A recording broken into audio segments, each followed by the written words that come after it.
serikali kuanzia leo itaanza kuchunguza nyeti za wanaume ikiwa wametahiriwa katika kaunti 4 za eneo la Nyanza. Wizara ya Afya ilisema uchunguzi huo unaoendeshwa na shirika la kutahiri wanaume kwa hiari VMMC unalenga kuimarisha vita dhidi ya maambukizi ya virusi vya ugonjwa wa ukimwi katika kaunti hizo.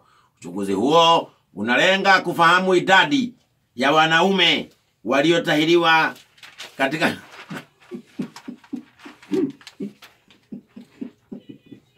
katika kaunti ya Homa Bay, Kisumu, Siaya na Migori baada ya kuzinduliwa mjini Homa Bay kwenye hafla iliyohudhuriwa na afisa mkuu wa afya Gerald Akeche na mkurugenzi wa idara hiyo Gordon Okomo jana. Kinyahabu. Ati abireria mugurulio.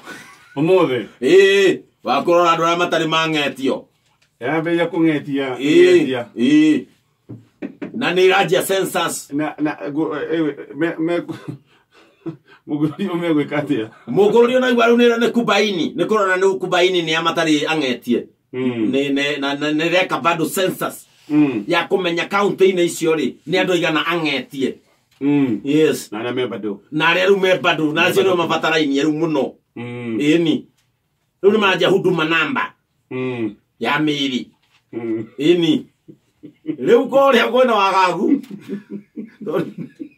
Kugea wagagu. Ni ndamenya no nginya kureja wagagu. Weko tayari. No nginya kugea wagagu. Thoro ri uhora mundu ko api. Ago. Brother. Najua tulikosana ukitoka nyumbani. Lakini nisamehe. Sasa umeona gazeti? Nimeona. Naomba ruhusa nikuje kwako Kayole kwa mwezi mmoja bwana. Kuna operation imeanza hapa nyumbani. Na siwezi hamia Kedube. Siwezi enda Oyugis. Na siwezi enda, wanafanya yote kaunti 4 yetu. Wanataka nini? Sasa wamesema mwanaume lazima aende.